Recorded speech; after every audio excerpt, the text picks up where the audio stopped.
Okay, so our next factor sa polynomials to discuss is about factoring the difference of two squares. Okay, so ang itsura po ni difference of two squares is shown below. Ito po, i-underline ko po. Yeah. Ayan po. Okay, from the word itself, difference, we use the minus sign, and then two squares. Ibig sabihin, mga naka-squared po yung given natin. Okay, a binomial. Okay, ngayon, paano nga ba mag-factor ng difference of two squares?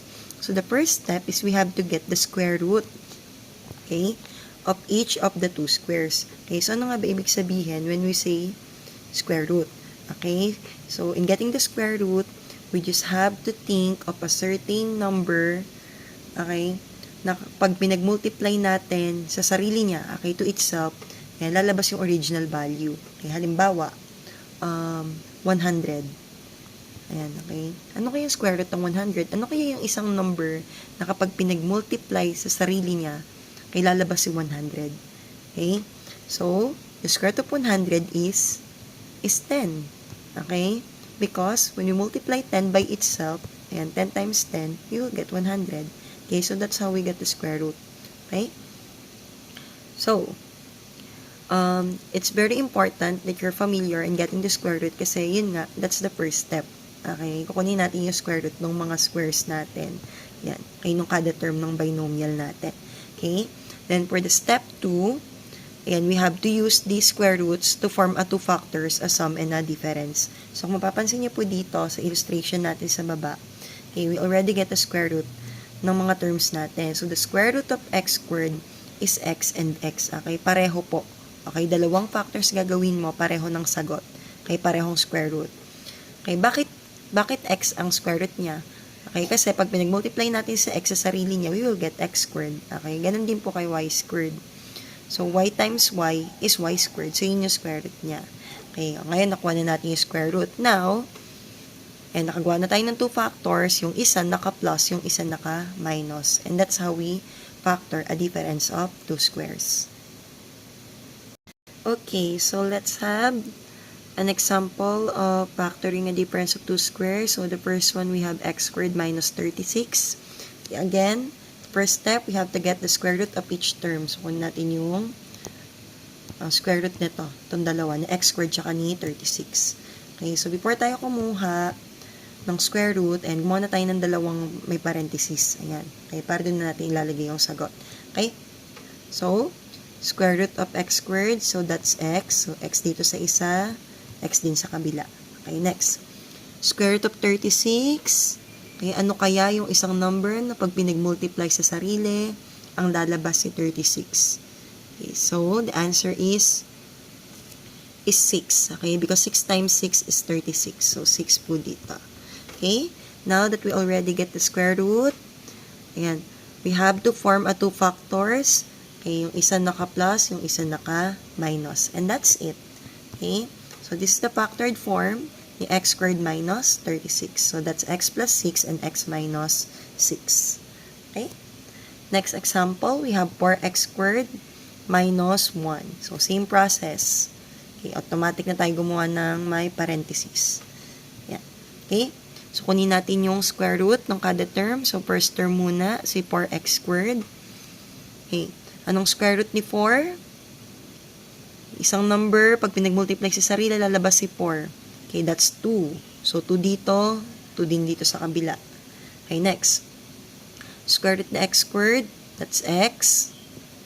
Because of x times x. And, second term tayo, square root of 1. Of course, it's still 1. Ayan. Okay? And then, of course, we have to form two factors. Yung isa naka-plus, yung isa naka-minus. And that's it po. Okay, now, so let's identify if the following binomial is a difference of two squares. Ayan.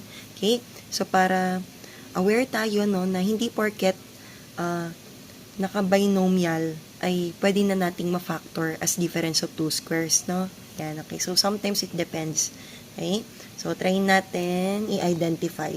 So, number 1. Okay? So, okay, first step, we have to get the square root of the first of the two terms rather. Ayan, first and second term. Ayan, okay. So, automatic, form 2 factors. Ayan, dalawang parentheses. So, square root ni 25 is 5. Okay, 5 din dito sa kabila. Square root of x squared is x. Okay, and then, square root of 9 is 3. Okay, 3 din dito sa kabila. Okay, and then, form 2 factors as sum and a difference. Yan. And that's it. So, our first binomial can be factored as difference of 2 squares. Ayan. Okay, next, number 2. Okay, automatic, gawa na tayo ng dalawang parentheses. Okay, so square root ng first term natin, square root ng x squared, that's x. Okay, next term, square root of 2. May square root ba si 2?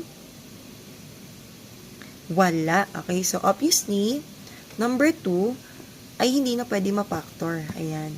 Okay, so hindi na siya pwede ma-factor kasi wala namang square root yung second term natin. Okay, next. Number 3 tayo. Same process. Ayan, go on dalawang parentheses, then get the square root of each term. Okay, square root of 81. Okay, that's 9. Okay, 9 din sa kabila. Next, square root of x squared is x. Ayan, x din sa kabila. Okay, next, square root of 4. Okay, that's 2. So, 2 din dito sa kabila. Okay, and square root of y. Okay, may square root ba si y? Okay, so, ang variable natin ay hindi naka-square, therefore, wala siyang square root. Okay, kasi y is just simply y. Okay, so, obviously, this given ay hindi rin pwede ma-factor as difference of 2 squares. Okay, next. Number 4. 121x squared y squared plus 64. Okay. So, obviously, hindi na tayo magpapatumpik-tumpik pa kahit alam natin na may square root ang dalawang term natin. Okay. Kitang-kita naman, obviously.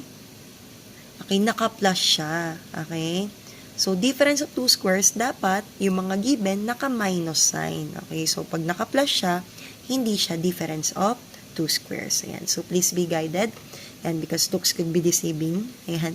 So, kala nyo lang, porket binomial, pwede ma-factor, pero not all binomials ay pwede ma-factor as difference of 2 squares. Okay, so for practice, you can factor each of the following expressions. Ayan. So, I have here 5 items. Ayan. You can practice para ma-master nyo pa no, how to factor a difference of 2 squares.